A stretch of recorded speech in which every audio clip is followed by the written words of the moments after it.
Uh, Welcome to this special press conference on Operation Sindoor. We will begin with opening statements by the three senior officers to my right here who have been directly overseeing operations during Operation Sindoor. We have Lieutenant General Rajiv Ghai, Director General Military Operations, who will cover the aspects related to land domain. Air Marshal A.K. Bharti, to his right, Director General Air Operations, will provide insights on the air domain. And to my right is Vice Admiral A.N. Pramod, Director General Naval Operations, who will cover aspects on maritime domain. Following their briefings, we will move on to the question answer session. I now request the DGMO to commence the opening brief. Thank you, Sandeep. A very good evening to all of you, ladies and gentlemen. You are all by now familiar with the brutality and the dastardly manner in which 26 innocent lives were prematurely terminated at Pahalgam on the 22nd of April.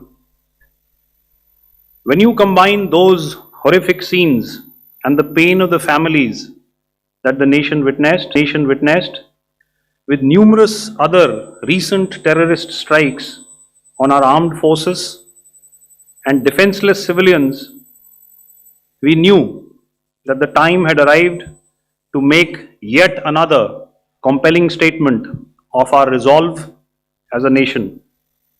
Operation Sindoor was conceptualized with a clear military aim to punish the perpetrators and planners of terror and to destroy their terror infrastructure. What I do not state here, of course, is the often stated determination of India and its intolerance to terror.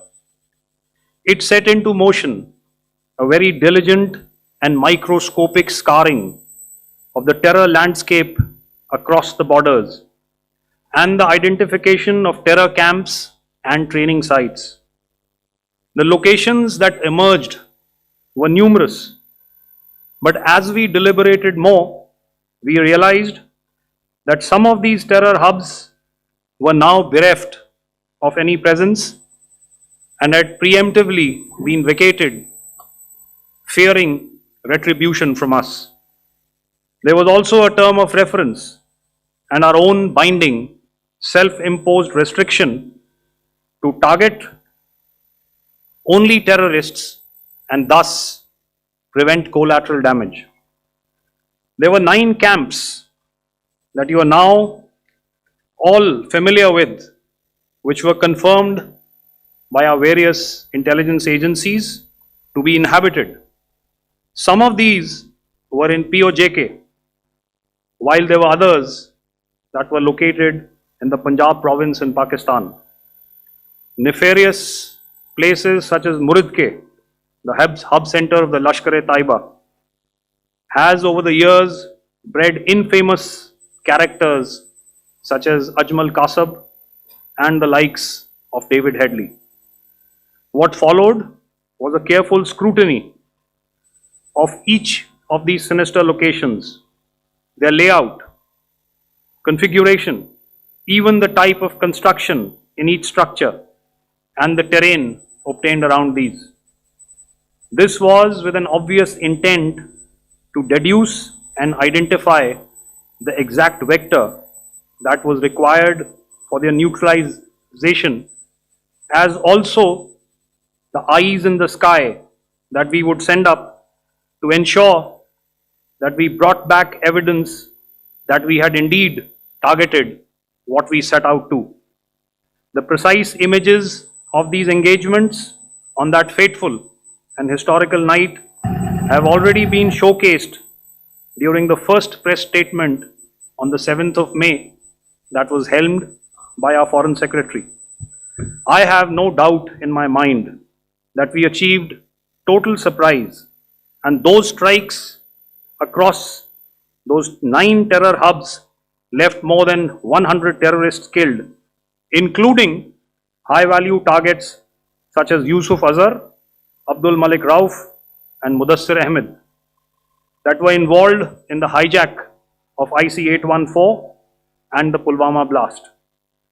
The line of control was also violated soon after by Pakistan, and the erratic and rattled response of our enemy was apparent from the number of civilians, inhabited villages, and religious sites such as Gurudwaras that were unfortunately hit by them, leading to a sad loss of lives.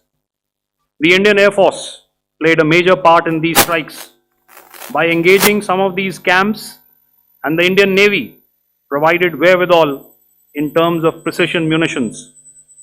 The Indian Air Force obviously had their assets up in the sky, and I will here request Air Marshal Bharti, the Director General of Air Operations, to detail for you the methodology that the men in blue adopted to successfully manifest this mission.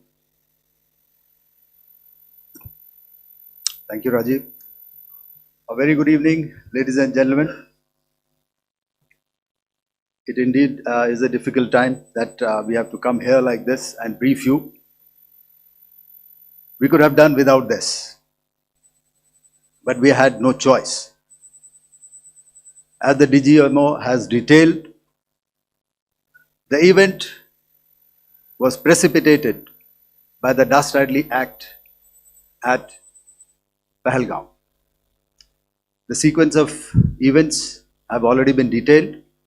We carefully selected the targets, and out of the 9 selected targets, the target systems that were given to the Indian Air Force were the notorious training camps at Bhavalpur and Muridke, these being further from the international boundary.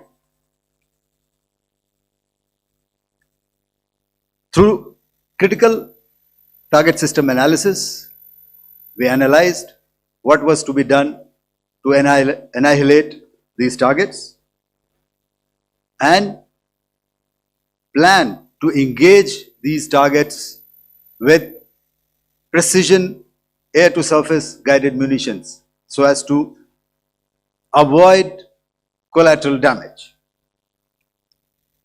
The modalities of planning process I will not go through at this instant.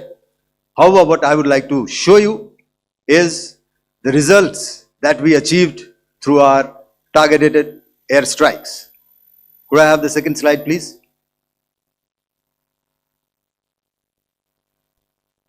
Yeah, change, please.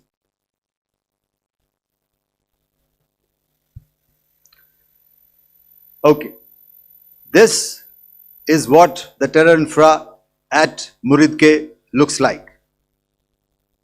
If you see, north is as indicated, and to the right is east, where the international boundary lies. Could we have the next slide, please?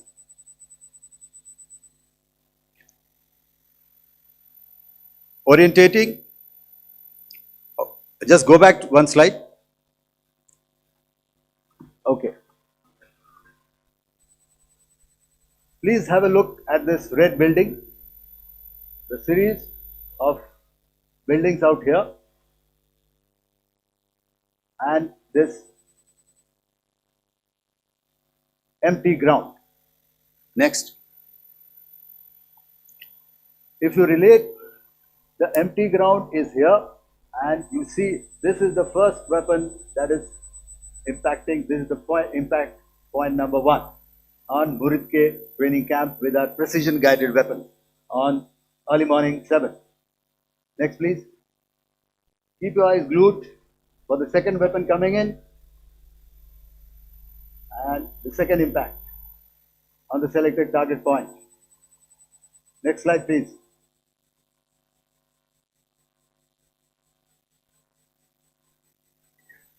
Third weapon, third impact. Continue. And fourth weapon, fourth impact. So these through these targeted and precision targeting, we addressed the target at Muridke, which was the turning infrastructure. Can you hear me? All right. Okay, I'll come closer to the mic. Now we go to the next target, which is the Bhavalpur training camp. Next slide, please. Okay, just wait. So the effect, if you see, the impact point, if I can point out, this is the impact point.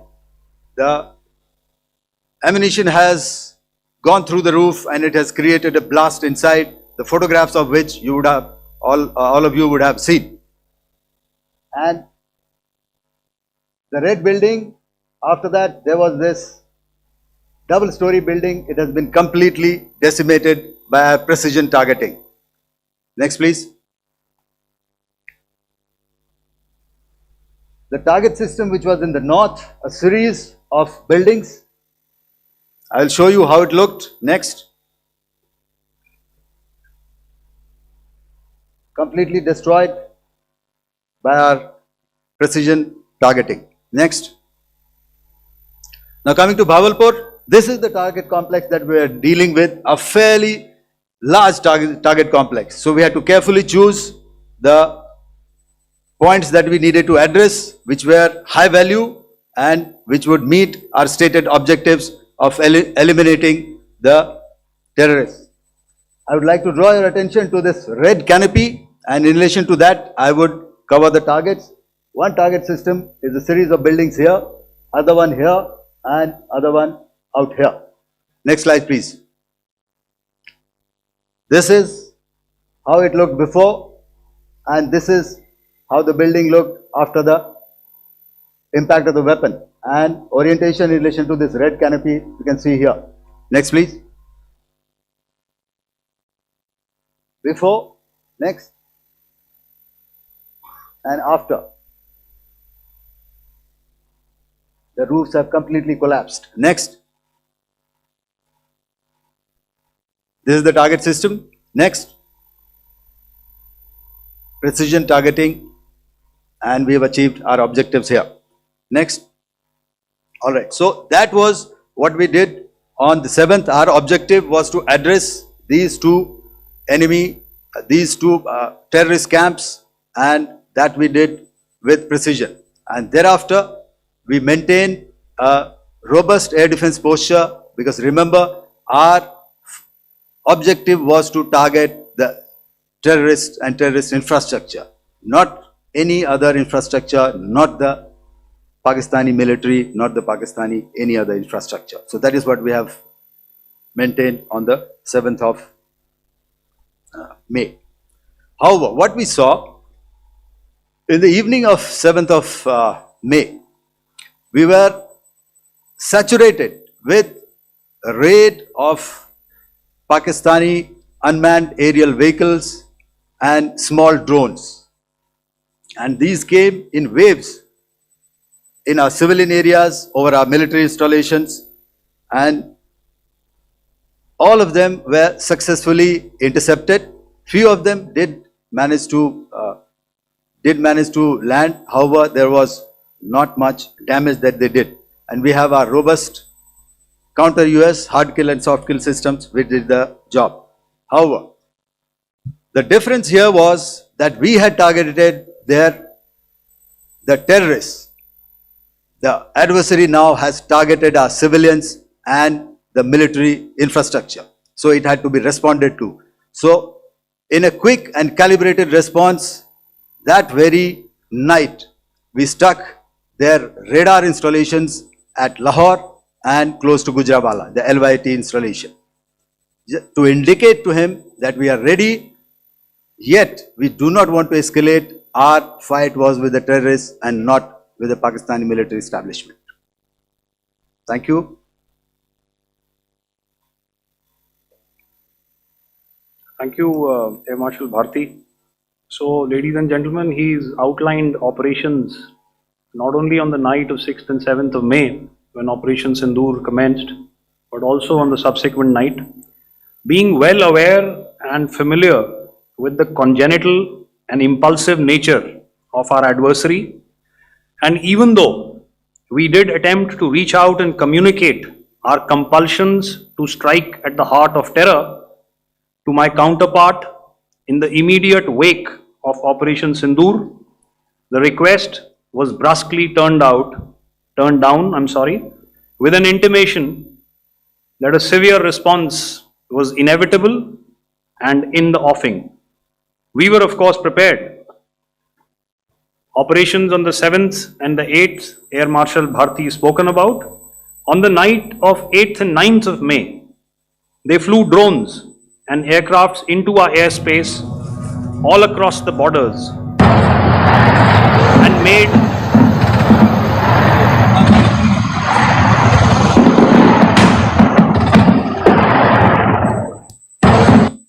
and made largely unsuccessful attempts to target numerous military infrastructure.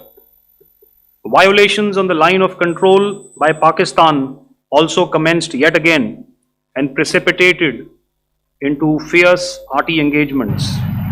The air operations on the night of 8th and 9th of May, I'll yet again request the DG Air Operations to cover.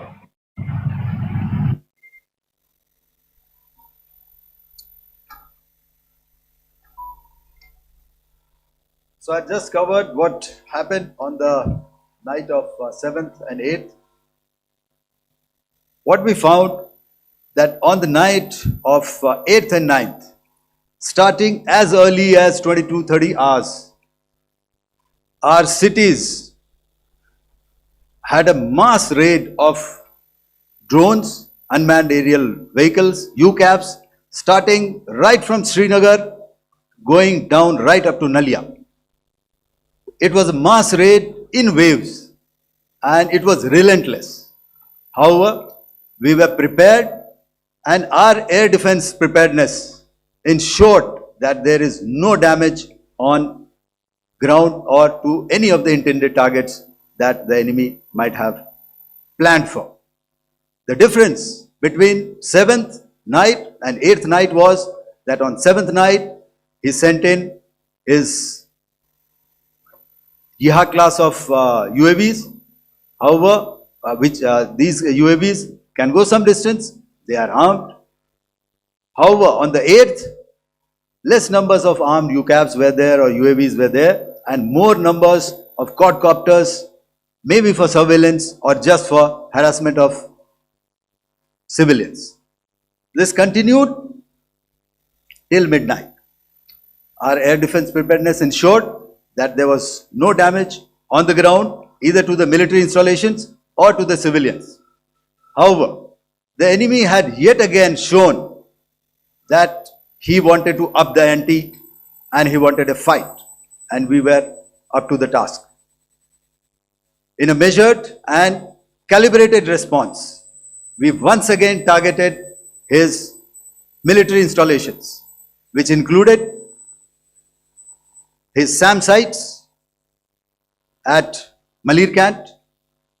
This also included his surveillance radar sites at Lahore and close to Gujranwala.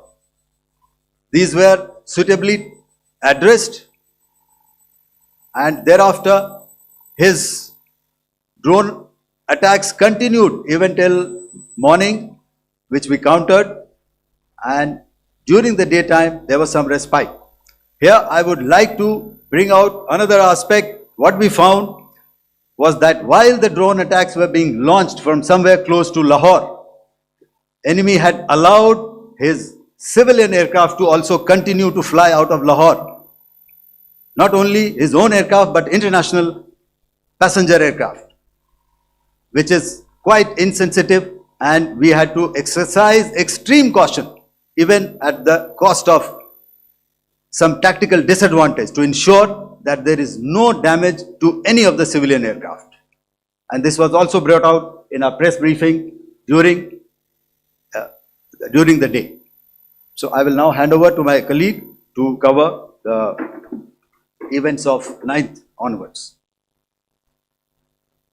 On land, we also undertook certain measures such as deployment of air defense and electronic warfare assets to establish an integrated grid with the Indian Air Force, and I have seen and heard some of you wax eloquent about the benefits of such an architecture when it comes to negating and combating air intrusions. We also carried out deployment to include movement of our forces in the land, sea, and air domains.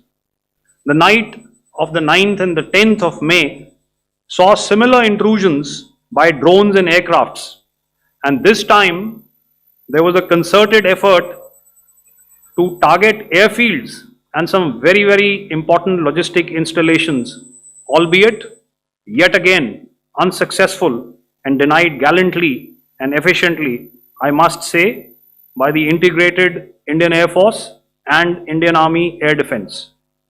We further strengthened our deployment and also initiated some pressure points to send a very clear and unambiguous message to the other side to desist from any misadventures on land.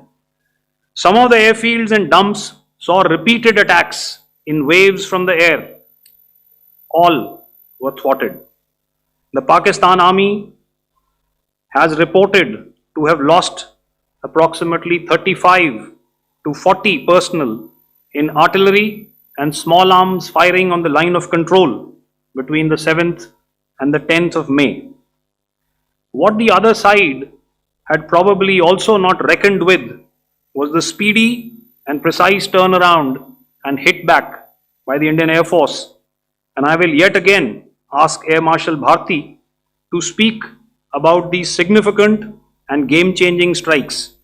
I will thereafter request Vice Admiral Pramod, my colleague and Director General of Naval Operations, to tell us about some very telling naval maneuvers in the Arabian Sea that exerted pressure on the night of 9th and 10th of May. Over to you, sir. Commencing about 2000 hours, that is 8 p.m. local time, on 8th of May, several Pakistani unmanned aerial systems, drones, combat vehicles attacked multiple IF bases. These included Jammu, Udhampur, Pathankot, Amritsar, Bhatinda, Nal, Dalhousie, Thois, Jaisalmer, Uttarlai, Falodi, Nalia. These were almost simultaneous and they came in waves. All our AD guns and other systems were waiting for them. All these waves were neutralized by our trained crew using the air defense systems that they have, and also some of them were utilized using our legacy systems like Pechoras and IF Summer, which we have recently acquired, and some were neutralized by the Garud snipers. There was no damage on ground from these incursions and these mass raids, if I could call them, from the Pakistani side. However, following these relentless attacks on our air bases, on our forward positions and on our civilian targets, this was time to convey some message to our adversaries.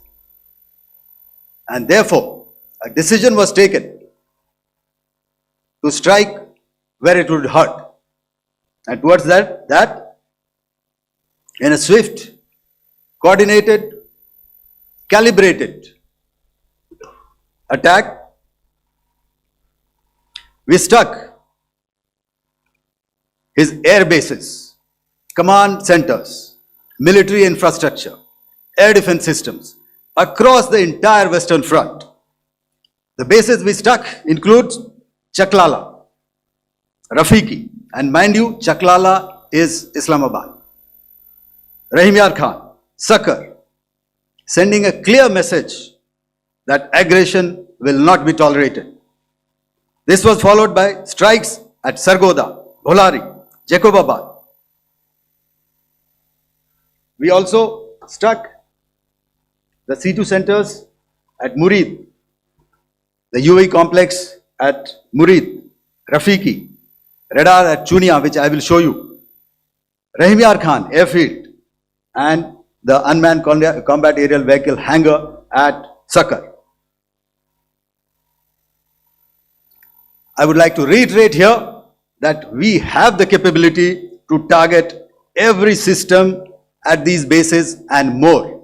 However, it was only a measured response to instill good wisdom to our adversary to refrain from further escalation.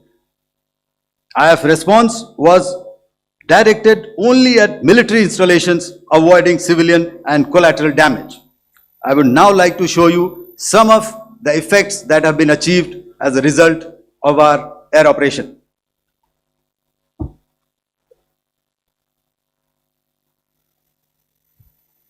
Here is the Pasrur air defense system. If you could see, zoomed up view, this is the radar mounted on a high tower. And after the strike,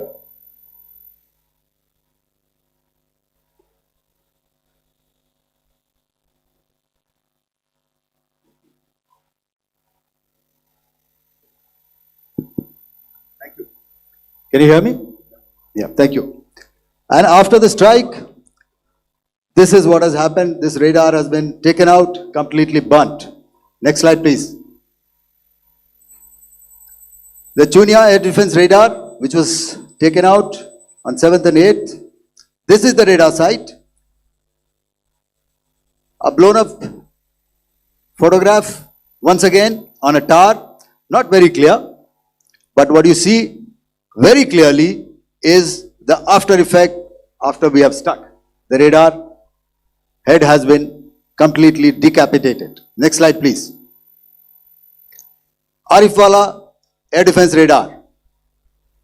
In this complex, you see how it looked before, blown up image, and after really blown up.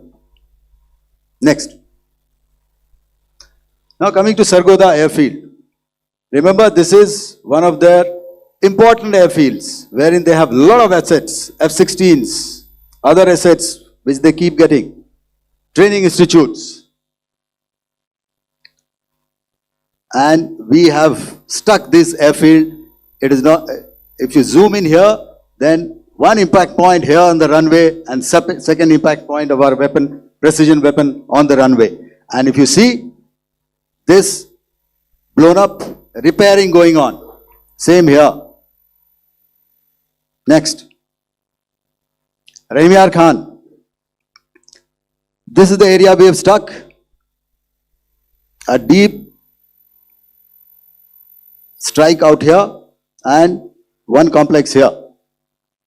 So this is how it looked before, and same, you see a big crater, another crater here, and this complex after strike neutralized. Next. Chaklala airfield, Noor Khan, once again a major air base, a lot of their logistic assets out here. This was the chosen complex that we intended to strike and convey a message. Next slide, please. This is how it looked before, and this is how it looked after our strike. Next. Sakar.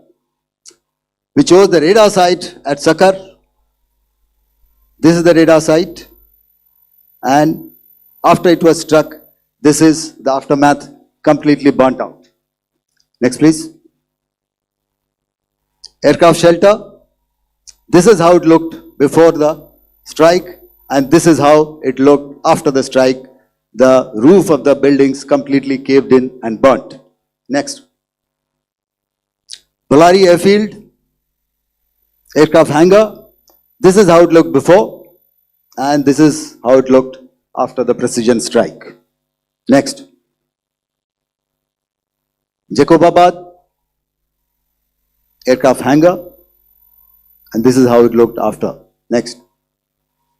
So what I'm trying to convey here, ladies and gentlemen, is to start with, Our fight was neither with the Pakistani military nor with anybody else who's there on the other side. Our fight was with the terrorists. We neutralized the terrorists that we selected to be neutralized, and thereafter we only maintained the air defense posture. However, we were relentlessly pounded by waves after waves, night after night, by his UCAVs, by his drones, and by his other unmanned aerial systems. And that left us with no choice but to retaliate, and yet our retaliation was calibrated, it was graduated, and it was proportionate. Thank you.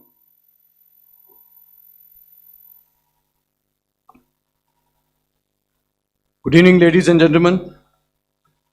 In the aftermath of the cowardly attacks on innocent tourists at Pahalgam in Jammu and Kashmir by Pakistani-sponsored terrorists on 22nd April, the Indian Navy's Carrier Battle Group, surface forces, submarines and aviation assets were immediately deployed at sea with full combat readiness in concert with the joint operation plan of the Indian Defence Forces. You may be aware that we tested and refined tactics and procedures at sea during multiple weapon firings in the Arabian Sea within 96 hours of the terrorist attack. The aim was to revalidate our crew, armament, equipment and platform readiness to deliver various ordnance on selected targets precisely. Thereafter, our forces remained forward deployed in the Northern Arabian Sea in a dissuasive and deterrent posture with full readiness and capacity to strike select targets at sea and on land, including Karachi at time of our choosing. The forward deployment of the Indian Navy compelled Pakistani naval and air units to be in a defensive posture, mostly inside harbors or very close to the coast, which we monitored continuously. The Indian Navy maintained seamless maritime domain awareness throughout the duration and was entirely aware of the location and movement of Pakistani units. In effect, we had and continue to have good battle space transparency using our maritime domain awareness grid. As you are aware, our response has been measured, proportionate, non-escalatory, and responsible from day one. Accordingly, the calibrated approach considered all options, including the ability of the Indian Navy for offensive action from and at sea. As part of this escalation control mechanism, the application of force by the Navy was planned in a synchronized manner in coordination with the Army and Air Force, the highlight being teams from the three services working closely in an integrated manner. Along with the kinetic actions by the Indian Army and Indian Air Force, the overwhelming operational edge of Indian Navy at sea contributed towards Pakistan's urgent request for a ceasefire yesterday. As we speak, Indian Navy remains deployed at sea in a credible deterrent posture to respond decisively to any inimical action by Pakistan or Pakistan-based terrorists. Thank you. Samno Varna, Jai Hind. Now I'll hand over to Director General Military Operations for further proceedings. Ladies and gentlemen, on the 10th of May, in the morning, even as we were getting into a huddle to wargame the events of the previous night, a routine exercise, I received a message on hotline from my counterpart in Pakistan seeking my willingness to communicate. Since our initial aim was to strike at terror camps, and all our actions in the subsequent days were in response to the intrusions and violations by the Pakistan Air Force and its army, it was decided that I would indeed speak with my counterpart. You are already aware, I've seen it being covered on national television, that my communication with the Pak DGMO was conducted at 15:35 hours yesterday and resulted in cessation of cross-border firing and air intrusions by either side with effect from 1700 hours 10th of May, after he proposed that we cease hostilities. We also decided to further speak on the 12th of May, that's tomorrow, at 1200 hours, to discuss the modalities that would enable the longevity of this understanding. However, disappointingly, and must I add, expectedly, it took only a couple of hours for the Pakistan Army to violate these arrangements by cross-border and across the line of control firing, followed by drone intrusions across the expanse of the Western Front through last night and in the early hours of the morning today. These violations were responded to robustly and dealt with as they must be. We have earlier today sent another hotline message to my counterpart highlighting these violations of the understanding between the DGMOs on the 10th of May and our firm and clear intent to respond to these fiercely and punitively, if repeated tonight, subsequently, or later. In this regard, I must inform all of you that the Chief of Army Staff has earlier today conducted a security review and has granted full authority to our Army commanders for counter-actions in the kinetic domain in case of any violation by Pakistan. In the end, I pay my solemn homage to my 5 fallen colleagues and brothers from the armed forces and civilians who have tragically lost their lives in Operation Sindoor. Our hearts go out to the bereaved families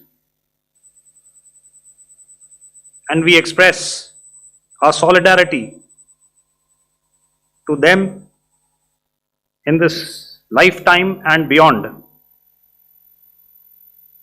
at this grave juncture in their lives. Their sacrifices shall always be remembered and spoken of in glowing terms by a grateful nation. We have thus far, ladies and gentlemen, exercised, and my colleague Pramod highlighted this, immense restraint, and our actions have been focused, measured, and non-escalatory. However, any threat to the sovereignty, territorial integrity, and safety of our citizens will be met with decisive force. Jai Hind. Okay, ladies and gentlemen, we are now open for questions.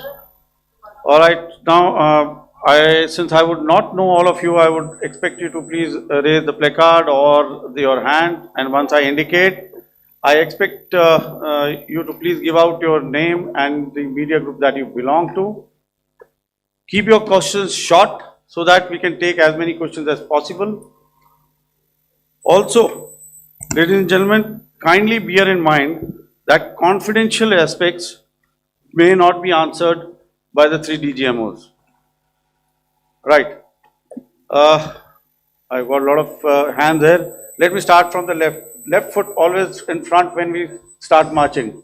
So here we have to the left, okay, yeah, 238. Hello. So this is Manas Pratimhuyan from PTI, Press Trust of India. So the understanding that was reached yesterday on stopping the military operations and actions, was it for just 3 days? And what would be the cost escalation if there is violation of this understanding by the Pakistani side? And my subsequent question would be that we have a kind of ceasefire agreement with Pakistan. that was finalized in 2003. So will there be some kind of similarities in frameworks between the two kind of understandings, 2003 ceasefire agreement and the current understanding on stopping military operations? And again, what are the cost that will be incurring on Pakistan if Pakistan again resorts to this kind of terrorist activities, because we have made it very clear that the cost will be very high. So I would like to have your thoughts on it. Okay, so I'll answer the latter part of the question first. I also want to add that while the initial ceasefire agreement, as you correctly pointed out, is of the 2003 vintage, but I must remind you that in 2021, in the month of February, and this was then when the crisis in eastern Ladakh was also on, the two DGMOs had spoken and arrived at a ceasefire understanding that lasted right up until this unfortunate attack at Pahalgam. Once our Foreign Secretary had announced the decisions of the CCS in the immediate wake of that attack, he had announced certain measures, and then of course Pakistan had in turn made its own announcements. Since then, there have been certain violations of this ceasefire understanding, and of course after the 7th of May, like I pointed out during my statement, that there have been numerous violations on the line of control especially, and of course along the international boundary by the Pakistan Army and the Pakistan Air Force. This understanding that we spoke about yesterday, no, it was not for 3 days. It was first to stop aggressive and hostile activities immediately, let that order and direction settle down for about 36 hours, and thereafter discuss modalities, like I said, to ensure its longevity. That is tomorrow on the 12th of May. But unfortunately, we had a violation starting at approximately 1900 hours last night, and we've sent a communique, like I said, to the Pakistan Military Operations Directorate, and we will await what happens tonight. All right. The cost escalation, I'll leave it to your best imagination. I've already said that the response will be fierce and punitive. Now, the right foot forward. Yeah.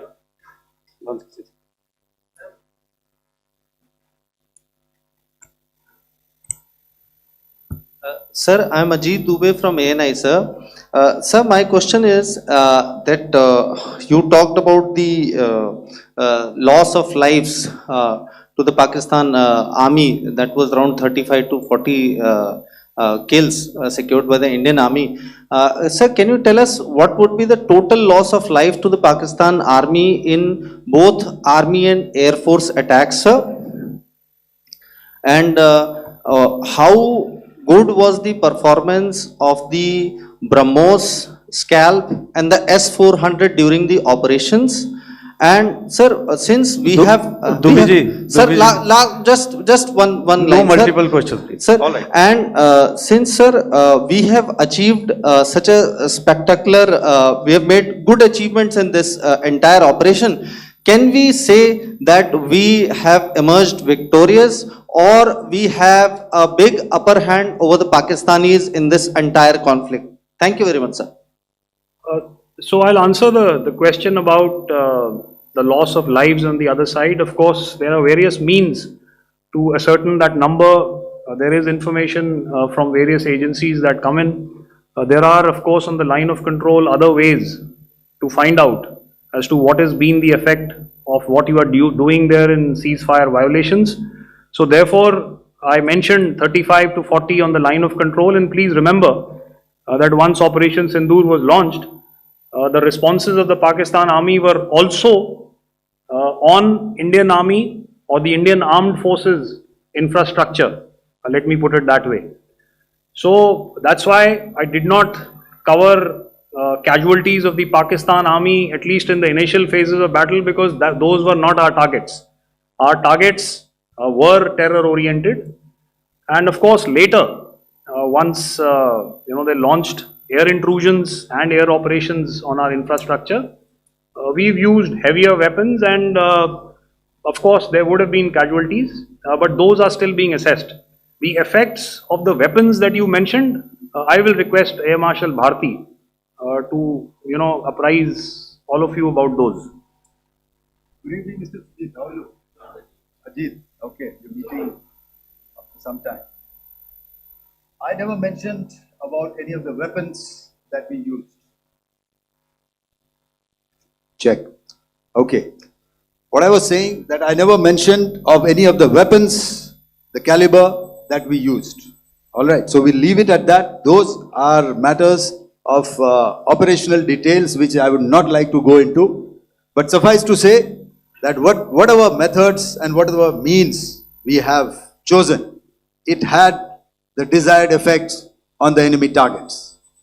How many casualties? How many injuries?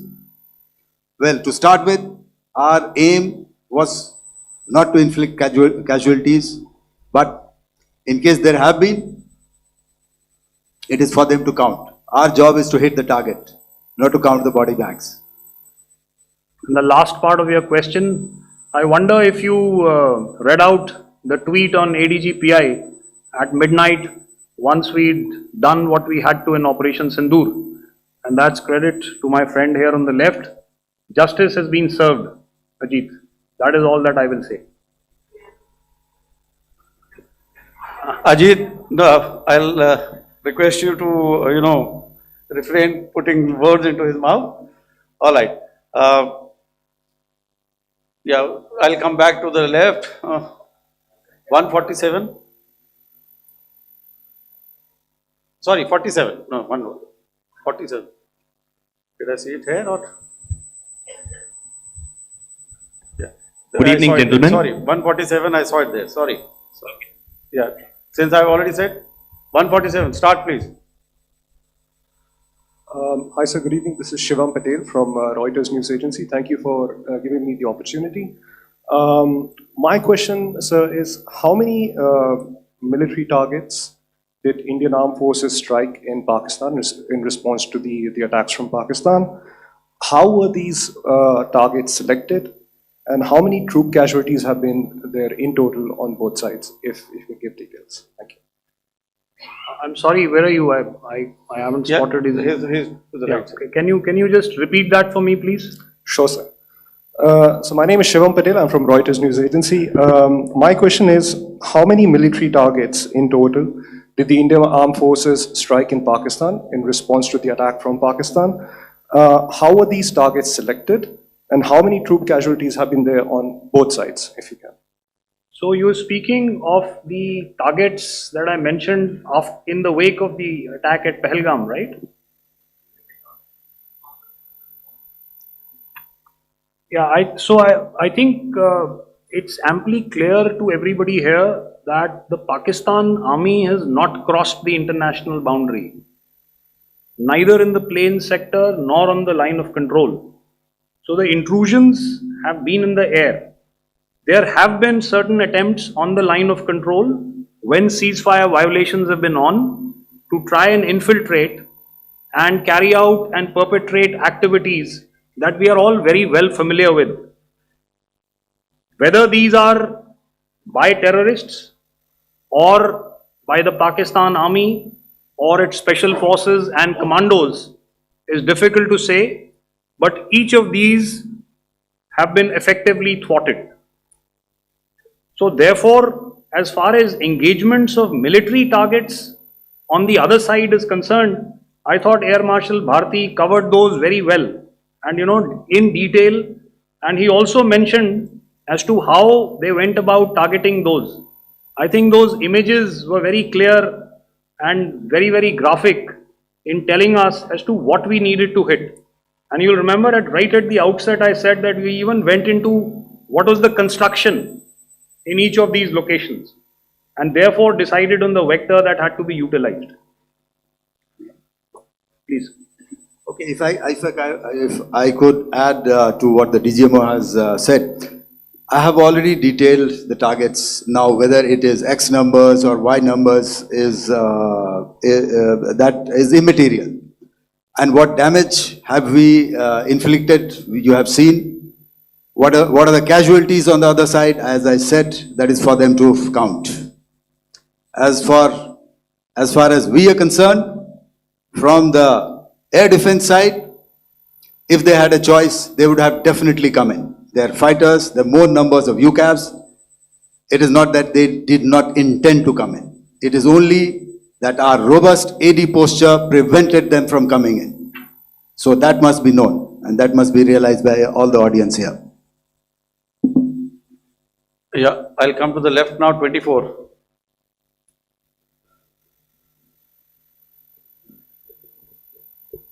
Good evening, sir. This is Anvesh Rath from Z. Sir, I wanted to know on the first briefing, which was done by FS and two representatives from Air Force and Army, you showed a list where there was 21 places in that list. You have stuck 9. Are more operations going to be held? Is Operation Sindoor still on? And the second question, thank you, sir. Thank you so much. And also, I want to congratulate all three of you for a fantastic operation that you guys have done. Thank you so much. Thank you so much for that one question. Yeah. Sir, the question. Unfortunately, Rath, is that your name? I'm sorry. As far as operational details are concerned, I am not in a position to share those right now. But I think I'll take a cue from Pramod. He said towards the end that the Indian Navy is still in a posture that is deterrent. And I have already made it very clear towards the end of what I said that it's only a couple of hours ago that the Chief of Army Staff has carried out a security review, and he's authorized our Army commanders to deal with violations of any kind from across the borders in a manner that they deem fit. So again, to reiterate, the response will be fierce and it will be punitive.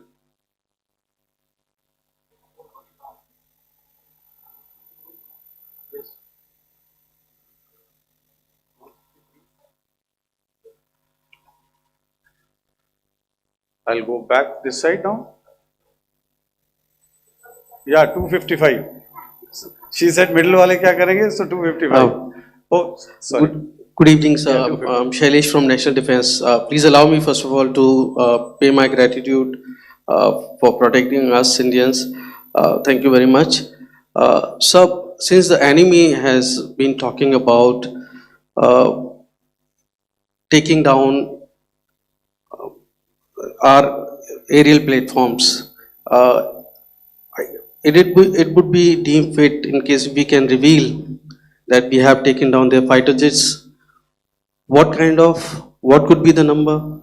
Though you said that they may be not good to reveal the platforms, but since this has come from various quarters in Pakistan, so I believe that we need to answer, in case if you can, sir, if you may allow. The question is for me? Yes, sir. Okay, and if I get it right, you want to know how many of their planes we have downed? Yes, sir. Yes, sir. All right. See, as I said, their planes were prevented from coming inside our border. All right. So we do not have the wreckage with us, but definitely we have downed a few planes. Numbers, we would not like to hazard a guess out here. Okay. I have the numbers, okay, and we are getting into the technical details of it to establish it. So I would not like to put a figure at this time, but definitely there are losses from their side which we have inflicted. Were they, please don't ask. were they fourth generation plus, sir? No, See, sir, you're putting words into my mouth. Why do you say fourth generation? Let us make it high tech. Thank you so much, sir. all Thank right. you. Yeah, 163.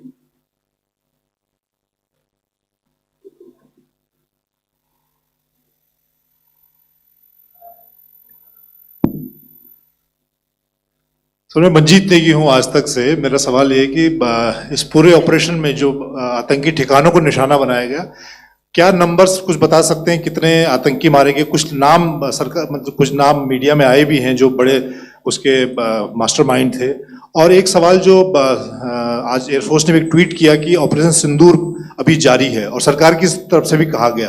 और पिछली बार जब विदेश मंत्रालय की press conference पहली हुई थी उसमें वो लिस्ट दिखाई गई थी कि 21 टेरर कैंप आइडेंटिफाई किए गए हैं। तो क्या जो बाकी बचे हुए टेरर कैंप है उन पर भी कार्रवाई होगी? और एक नंबर अगर आप बता पाएं कितने टेररिस्ट मारे गए? Manjeet ji, 3 questions. The third one has just been asked here before. So 21 this thing. So I'll request the first to be answered so that we have more number of people who can ask. Manjeet, जब मैंने statement दिया तो मैंने शुरू में ही कहा कि जैसे ही ऑपरेशन सिंदूर कॉन्सेप्चुअलाइज हुआ तो हमारा जो पीछे की कार्रवाई होती है स्पेड वर्क और टारगेट्स को आइडेंटिफाई और एनालाइज करने की कार्रवाई शुरू हो गई थी। मैंने जब स्टेटमेंट दिया तो मैंने बताया कि बहुत सारे थे, हमने 21 दिखाए होंगे और भी हैं, लेकिन वो लिस्ट फिल्टर करते करते 21 तक पहुंची। अब क्या आगे एंगेज किए जाएंगे? अगर जरूरत पड़ेगी तो जरूर एंगेज किए जाएंगे, लेकिन मैंने बताया कि इस समय जो इंट एजेंसीज ने हमें बताया कि फलाने कैंप में प्रेजेंस है, हमने उनको एंगेज किया। कुछ नाम मैंने लिए, कुछ नाम अभी पुख्ता किए जा रहे हैं। मैंने आपको बताया कि जो इंट एजेंसीज ने अभी तक असेसमेंट किया है उसमें उन्होंने कहा है कि तकरीबन 100 से ज़्यादा मारे गए हैं। और एक आज आपने तस्वीर भी देखी कि काफ़ी प्रोमिनेंट जो फ्यूनरल था, काफ़ी प्रोमिनेंट एक जो हस्ती हैं वो ऑर्गेनाइज कर रहे थे, और उस फ्यूनरल में और कौन कौन लोग अटेंड कर रहे थे वो तो आपने देखा ही। तो आप लोग सब समझदार हैं और मुझे ये कहने की ज़रूरत नहीं है कि इन लोगों को कहाँ से सपोर्ट मिल रहा है। अगर नहीं मिल रहा होता तो ऑपरेशन सिंदूर नहीं होता, तो उसी की वजह से है ये ऑपरेशन। तो मेरे ख्याल से मैंने आपके सारे सवालों का जवाब दे दिया। Ma'am sir, next is from 17। Sir, मेरा नाम अंजू निर्वाण है, TV9 भारतवर्ष से। सर, मेरा सवाल ये है कि ऑपरेशन सिंदूर में हमारी जो इंडियन नेवी है उसके बारे में सर थोड़ा सा बताएं कि किस तरह की उसकी भूमिका रही, क्योंकि हमने इस दौरान सर देखा कि बहुत सारी स्पेकुलेशन भी रही और ये बोला गया कि कराची तक हमारी नेवी ने ऑपरेशन किया है। तो सर इस पे थोड़ी सी क्लैरिटी चाहिए। और सर हमने कौन कौन से फाइटर एयरक्राफ्ट डाउन किए हैं, अगर उसका भी थोड़ा सा क्लैरिटी मिल जाए तो अच्छा रहेगा। तो मैं आपका पहले सवाल का जवाब दूंगा। I will make few sentences and leave it for your imagination. First of all, as I mentioned, we have quantitative and qualitative edge to deliver a massive blow to our adversary, and we completely dominate in the maritime front. Indian Navy's action is part of the escalation ladder mechanism which we have worked out amongst 3 services. This time, if Pakistan dare take any action, and Pakistan knows it, what we are going to do. That's all. आपके सवाल का जवाब मैं पहले दे चुका हूं। आपके सवाल का जवाब मैं पहले दे चुका हूं, इसलिए मैं बस उस तक ही सीमित रखूंगा और इतना कहना चाहूंगा कि आने वाले दिनों में आपको खुद ही पता चल जाएगा और ऐसी बातें छुपी नहीं रहती हैं, तो पता चल जाएगा। So at this time we'll just let it be. Okay, ladies and gentlemen, we have 1 or 2 more questions, sir. So please, they are going to be outside. You can speak to them there also. 104.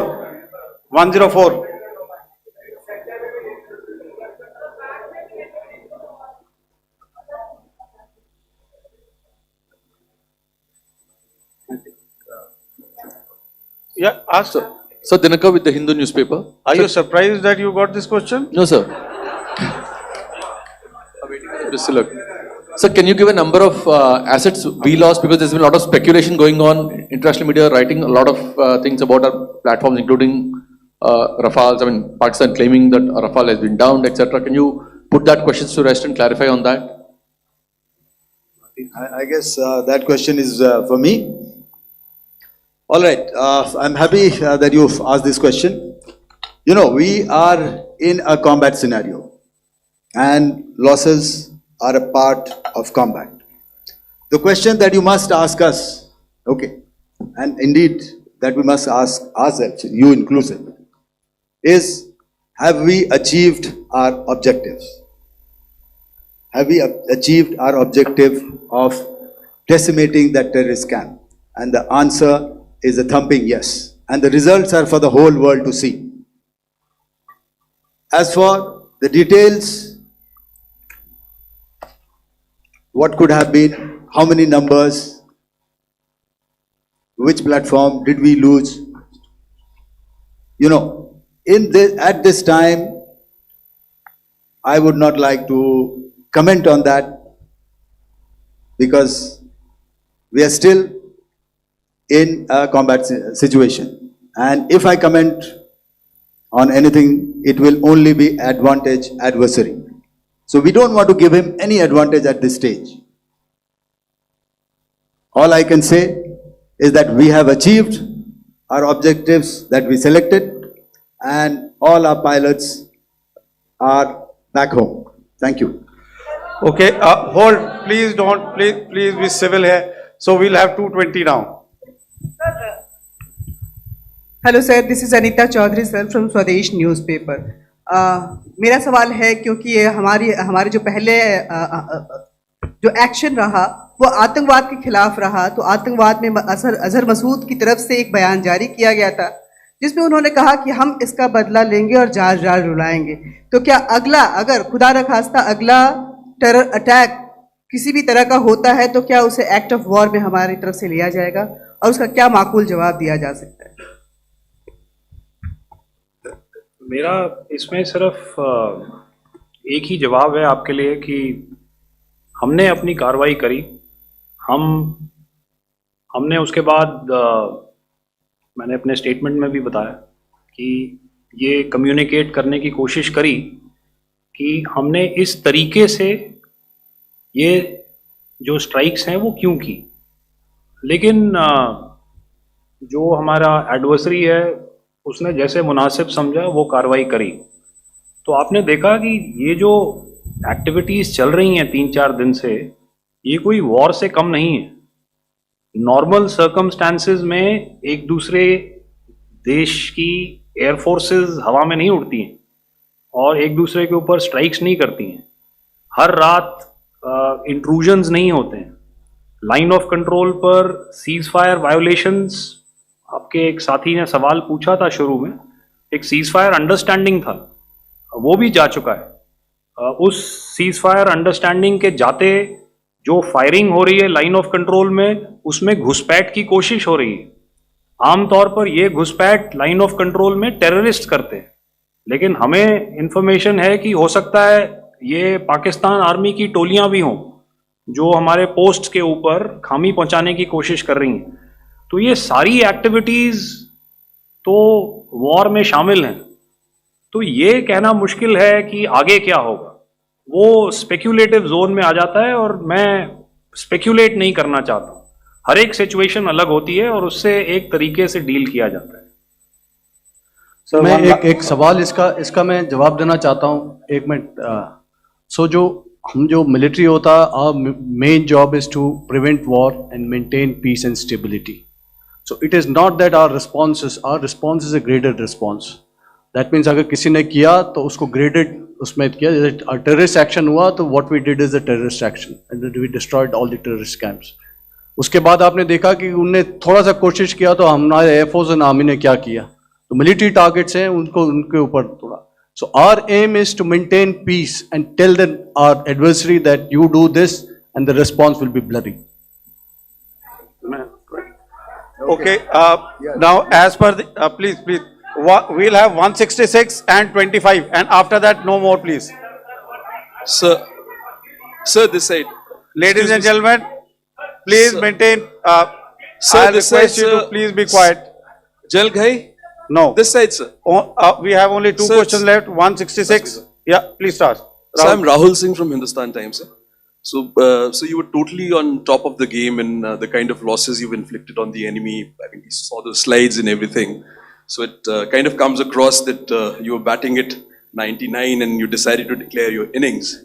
What are your thoughts on that, sir? And do you think, are you weighing the option of the Pakistan army using this time, buying this time of the so-called ceasefire or the understanding, and you talked about how they could not be trusted. So buying time to kind of build up their war reserves, getting stuff from their friends like Turkey or China, are we considering that possibility, sir? Look, see, the call came from the Pakistani side to speak about cessation of hostilities. What pauses mean during such conflicts is known to everybody. You know, I don't want to go into the pros and cons of how preparation for war is made. You know, that is a process in itself. But I think my senior colleague here, the DG Air Operations, spoke, or he alluded at least, you know, to what this operation was precisely and specifically meant for. And I think that's something that we achieved, you know, right at the outset. Had we had the option not to go further, we probably wouldn't have. But we've been compelled to be in this situation. And as you've seen, the armed forces of India, and you know, you've got the three Director Generals sitting here, we are always prepared to face any eventuality. And like I said, that's for the sovereignty, the territorial integrity, and the safety of our citizens. So whatever has to be done will be done. You know, I'm not so concerned about what Pakistan will do in this time. I'm only concerned about what we will do. We have a roadmap and a plan, and we will follow it diligently, and we will follow it to the T. You know, that's the contention that I want to make here today. Ma'am, please. Okay, the last question, and ma'am, 25, she has been she's been asking since Sir. the first one. Sir, I'm Nandita. Sir, She's not asking a question. Sir, I'm Nandita Dagar, DAGAR from DD News and DD India. Sir, I wanted to ask you that my question is to General Ghai. Sir, you spoke to your counterpart yesterday and the Pakistani counterpart. Sir, what is the Indian Army's assessment that despite that agreement, that talk that you had, despite that agreement coming into effect at 1700 hours yesterday, why did they violate it? And number two, yesterday at the joint Defense Ministry and Foreign Ministry briefing, Wing Commander Vyomika Singh and Colonel Sofia Qureshi had told us that we have cited the Pakistani troops amassing at the borders and at the LOC. Sir, has that situation changed? Have they withdrawn? And sir, if in case, despite now there is a lull, of course, but if tonight again, if the enemy again carries out shelling and aerial intrusions through drones, what is going to be our response, sir? Thank you. So without outlining the specifics of that response, I've already made it clear that there will be a response, and it will be fierce and it will be punitive. Why the Pakistan Army chose the option of violating the understanding that was arrived at earlier yesterday, I think that's a question that we best answered by the Pakistan DGMO. I wouldn't be able to, give you that. But, in situations such as these, and if you go back into any conflict, sometimes these understandings take time, to fructify and manifest on ground. But without, getting into the reasons, it is our mandate to be prepared at all times, and that we were. It's not as if because there was an understanding we weren't prepared. I must tell you that the armed forces were on a very, very high alert, and they continue to be in that state even as we speak. All right. Ladies and gentlemen, please, ma'am, please, Okay, thank you so much for coming today. Those who have missed asking a question, those who have missed, see, I knew I'll grab this attention from you like this. Those who have missed the opportunity to ask a question can give me a written one. I will definitely get back to you with that. And also, they are most, they are invited for a cup of tea in my office day after tomorrow. Thank you, ladies and gentlemen, for coming. Thank you. Thank you very much. Jai Hind. Jai Hind.